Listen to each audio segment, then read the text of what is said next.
Shalom, shalom, que Dieu vous bénisse, que la grâce de Dieu repose sur chacun. Nous allons faire notre 4e cours ce matin et le sujet que nous abordons, c'est Jésus, Jésus-Christ. Ce que nous devons savoir, c'est que Jésus est le Fils de Dieu, le Fils de Dieu, c'est vraiment important. Jésus est le Fils de Dieu. Donc vous voyez qu'il y a plus de 2000 ans que Jésus est entré dans l'histoire. Il est venu dans le monde, il est devenu homme, il est venu comme nous, mais il n'était pas un homme ordinaire. Et donc la Bible nous dit qu'il est le Fils de Dieu. Quand nous lisons Luc chapitre 1, le verset 26 à 35, du verset 26 au verset 35, la Bible nous dit clairement qu'il est le Fils de Dieu. Dans Jean chapitre 1, le verset 1 à 14, nous voyons qu'il dit au commencement était la parole, et la parole était avec Dieu, et la parole était Dieu. Et vers la fin, il est dit, et la parole a été faite chair, elle a habité parmi nous, pleine de grâce et de vérité, et nous avons contemplé sa gloire, une gloire comme la gloire du Fils unique venu du Père. Donc, voici ce que la Bible nous dit. Nous voyons que Jésus-Christ est le Fils de Dieu. Donc, Jésus est venu dans le monde pour un but spécial. Un but spécial. Le premier but pour lequel Jésus est venu, c'est pour racheter l'homme de la puissance de Satan. L'enseignement précédent, nous avons vu l'homme et Satan. Et donc, dans cet enseignement, nous voyons le but pour lequel Jésus est venu. Donc, le premier but, c'est pour racheter l'homme de la puissance de Satan. Quand nous lisons Luc 19, le verset 10, il dit « Car le Fils de l'homme est venu chercher et sauver ce qui était perdu. » Vous pouvez aussi lire Colossiens chapitre 1, le verset 13. Et je vous recommande de le lire parce que dans les évaluations, il y a ça. C'est important de le noter. Le deuxième but, c'est que Jésus est venu pour donner sa vie comme rançon afin de nous racheter. Il est venu pour donner sa vie comme rançon. C'est-à-dire quand on prend quelqu'un, quand on kidnappe quelqu'un en otage, quelqu'un a été pris en otage, les kidnappeurs, là, ils demandent une rançon. C'est qu'on demande là, c'est ça qu'on appelle rançon. C'est-à-dire, donnez-moi, j'ai besoin de telle chose pour vous rendre la personne que j'ai pris en otage. C'est ça la rançon. Donc, nous étions en captivité, nous étions esclaves de Satan. Donc, pour être libre, il fallait payer quelque chose à celui qui nous a pris en otage, qui est le diable. Et donc, Jésus est venu pour donner sa vie en rançon, comme un prix à payer pour que nous soyons libres. Et nous pouvons lire cela dans Matthieu chapitre 20, le verset 28. Il dit, c'est ainsi que le Fils de l'homme est venu non pour être servi, mais pour servir et donner sa vie comme la rançon de plusieurs. Donc, Matthieu 20, verset 28 dit que Jésus est venu donner sa vie en rançon pour plusieurs. Le troisième but, pour détruire les œuvres de Satan dans nos vies. Dans 1 Jean chapitre 3, le verset 8, il est dit, celui qui pêche est du diable, car le diable pêche dès le commencement. Le Fils de Dieu apparut afin de détruire les œuvres du diable. Donc, le but pour lequel Jésus est venu, c'est détruire les œuvres du diable dans notre vie. C'est-à-dire que quand tu es esclave de quelqu'un, là, il y a des choses qu'il a accompli dans ta vie. Il a accompli dans ta vie. Donc, le diable a accompli beaucoup de choses dans notre vie à cause de sa domination sur notre vie. La maladie, la souffrance, la douleur, en tout cas, tout ce que nous pouvons imaginer, l'échec, le célibat, la stérilité, comment on appelle, le rejet, tout ce que nous pouvons imaginer.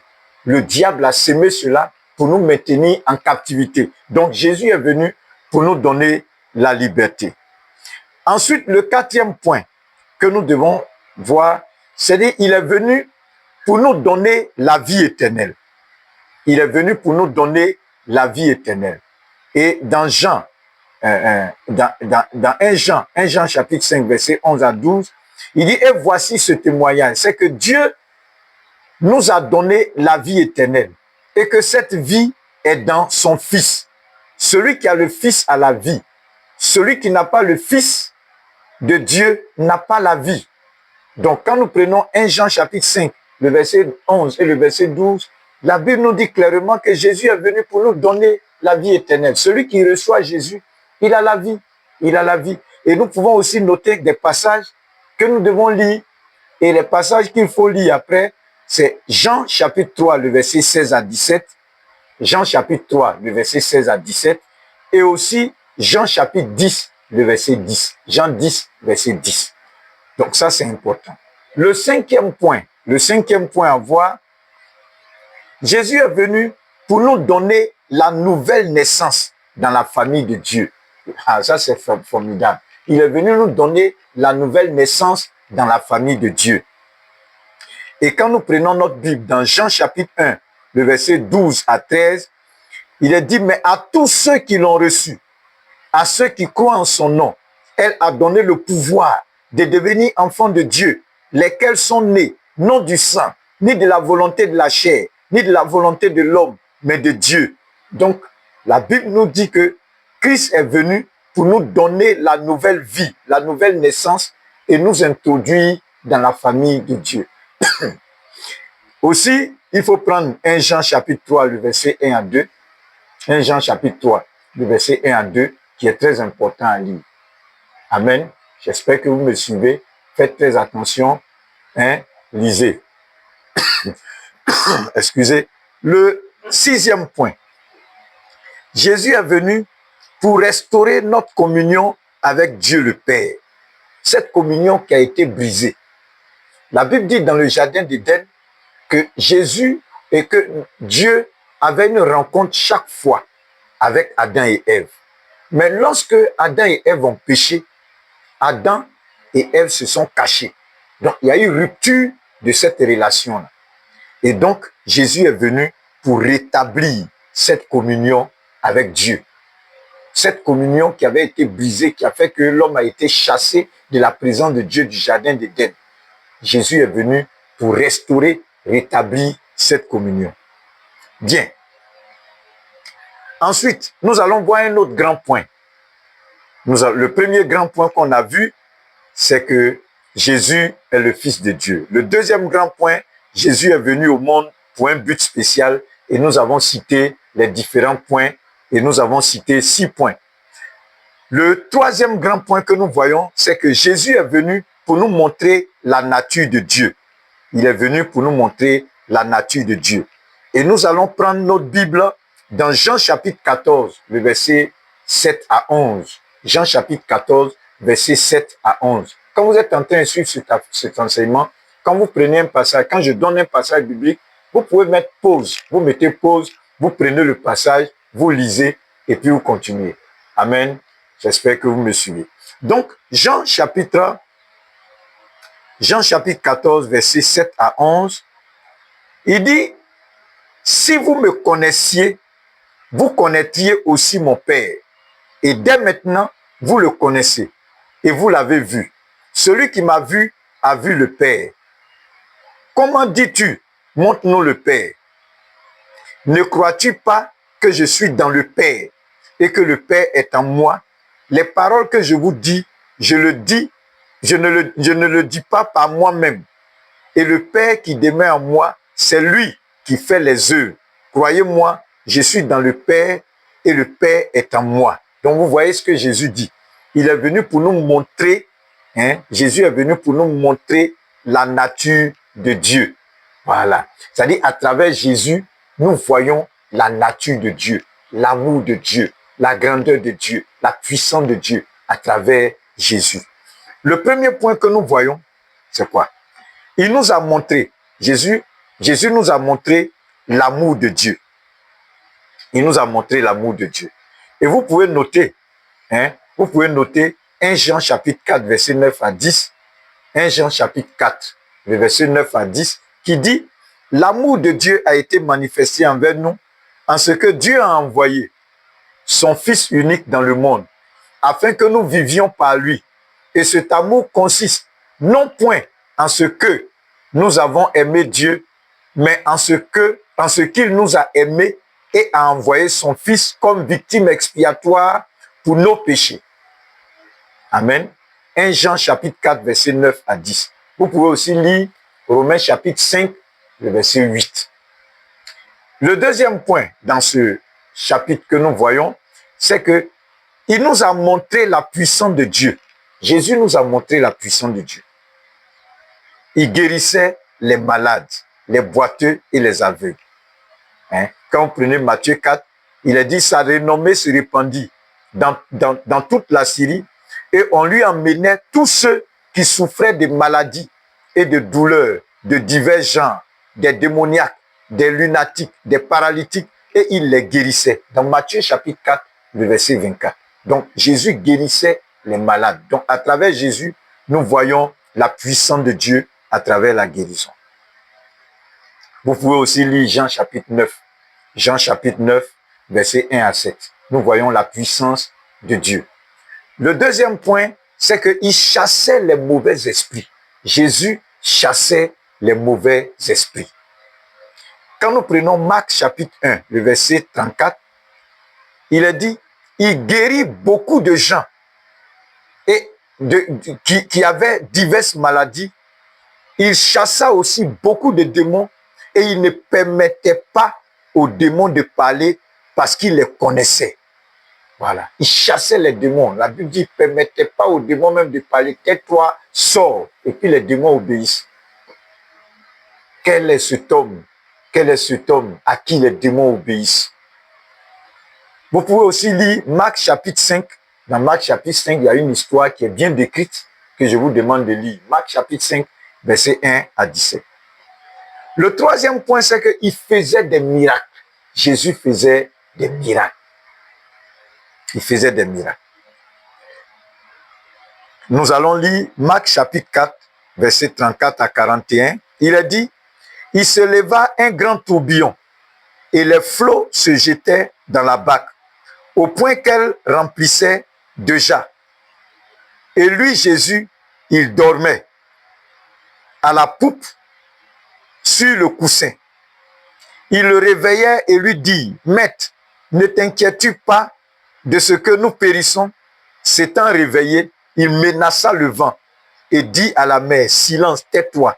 Et le vent cessa et il y eut un grand calme. Il fut saisi d'une grande frayeur et ils se dirent les uns aux autres, quel est donc celui à qui obéissent même le vent et la mer? Vous voyez, Jésus opérait des miracles. Ensuite, le point suivant, il ressuscitait les morts. Je vous ai dit, le point que nous sommes en train de voir, Jésus est venu nous révéler quoi? Il est venu nous révéler, il est venu nous montrer la nature de Dieu. La nature de Dieu, c'est ce que nous sommes en train de voir. Et donc, Jésus ressuscitait les morts. Dans Jean 11, 43 à 44, il est dit ici, il cria d'une voix forte, Lazare sort, et le mort sortit, les pieds et les mains liés de bandes, et le visage enveloppé d'un linge. Jésus leur dit, déliez-le, laissez aller. Donc vous voyez que l'histoire de Lazare, Lazare était mort. Pendant 4 jours, on a enterré Lazare. Jésus est venu, il a dit enlever la pierre. Il a ordonné, Lazare est ressuscité d'entre les morts. C'est pourquoi il est important de comprendre cela. Bien. Nous avons vu 3 points. Nous allons voir le 4e grand point. Le 4e grand point, c'est que Jésus s'est chargé de nos souffrances dans sa vie. Jésus s'est chargé de nos souffrances dans sa vie. Et nous allons prendre Hébreux chapitre 4, le verset 15, qui dit, car nous n'avons pas un souverain sacrificateur qui ne puisse compatir à nos faiblesses. Au contraire, il a été tenté, comme nous, en toutes choses, sans commettre de péché. Donc, pendant sa vie sur la terre, Jésus a fait l'expérience de tous les problèmes que nous affrontons dans la vie, mais il n'a pas succombé. C'est un homme spécial. Donc, Jésus s'est chargé de nos souffrances dans sa vie. Ensuite, Le cinquième grand point, c'est quoi? Jésus est mort sur la croix pour nous. Alléluia. Jésus est mort sur la croix pour nous. Donc, des hommes méchants se sont emparés du Seigneur Jésus. Ils l'ont exécuté en le clouant à la croix. Et c'est les pécheurs, des gens pour qui il est venu mourir, des gens qu'il est venu sauver. Et la Bible nous dit dans 1 Pierre 2, verset 24, que lui qui a porté lui-même nos péchés en son corps sur la croix, afin que mort au péché, nous vivions la justice. Lui, par les meurtrissures duquel vous avez été guéris. C'est-à-dire, il a pris nos douleurs, il a pris nos souffrances. Et vous pouvez lire cela dans Ésaïe 53, versets 5 à 6. Il a pris nos souffrances, il a pris nos douleurs. Jésus est venu mourir pour toi et moi. Lisez aussi Marc chapitre 15, versets 16 à 39. Marc chapitre 15, versets 16 à 39. Jésus est venu mourir pour nous. Amen. Bien. Le sixième point, c'est que, le grand point, c'est que Jésus est ressuscité des morts pour nous. Alléluia. Il est ressuscité des morts pour nous. Il est ressuscité des morts pour nous. Et nous pouvons lire cela dans Éphésiens 2, versets 4 à 6.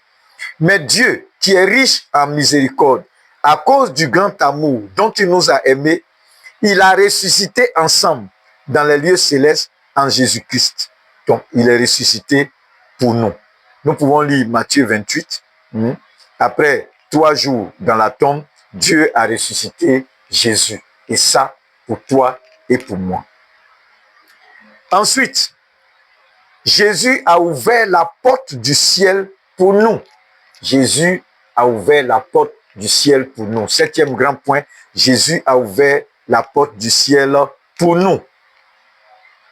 Donc, quand son œuvre sur la terre est achevée, Jésus est retourné au ciel pour être avec Dieu, mais aussi pour nous, car il a préparé le chemin. On peut lire cela dans Hébreux 10. La Bible dit, « Ainsi donc, frères, puisque nous avons au moyen du sang de Jésus une libre entrée dans le sanctuaire par la route nouvelle et vivante qu'il a inaugurée pour nous au travers du voile, c'est-à-dire sa chair. Approchons-nous avec un cœur sincère dans la plénitude de la foi. » La Bible nous dit que quand Christ est mort, le voile s'est déchiré. Par sa vie, il a ouvert la porte du ciel. Il a ouvert la porte du Seigneur pour nous. Voici ce que Jésus a accompli. Et ça, c'est vraiment merveilleux. Nous pouvons lire Hébreux, Hébreux chapitre 10, verset 19 à 22. Et puis Jean chapitre 14, verset 1 à 3. C'est des passages que nous devons lire. Amen. Quand on finit d'entendre ça, quand tu finis de voir que Jésus est mort pour toi, il a payé le prix pour toi, il a accompli des choses. Nous voyons la grandeur, la puissance de Dieu. Quel est l'engagement que tu prends? Quelle est la décision que tu prends pour ta vie, pour ta marche avec le Seigneur? C'est très important. Et je prie que la grâce de Dieu soit sur toi, que la faveur de Dieu soit sur toi. Notre prochain enseignement, c'est la croix.